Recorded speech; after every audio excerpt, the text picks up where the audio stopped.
Rouen, en 1431, une ville prospère comme si vous y étiez. La rue du Gros Horloge, la cathédrale en construction, des dizaines d'églises au détour de rues animées, des maisons à pans de bois, le quotidien médiéval et bien sûr des évocations de Jeanne d'Arc.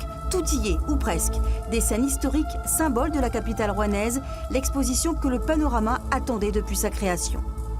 Il y a 4 épisodes de ce parcours funeste à Rouen de Jeanne d'Arc qui sont présents, l'abjuration, les cendres jetées dans la Seine et puis évidemment la scène du bûcher, place du Vieux Marché. Donc tout cela est dans le Panorama, mais le Panorama ce n'est pas que Jeanne d'Arc. Tous ceux qui viendront ici verront une ville, la deuxième du royaume de France, Rouen, lumineuse, vivante.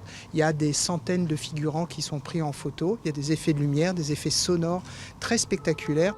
Avec 2 ambiances, de jour et de nuit, le visiteur est plongé au cœur de la cité. Sur 360 degrés et 4 niveaux, une immersion en quasi-relief, une œuvre unique et sur mesure, signée Yadigar Azizi, un maître allemand du genre.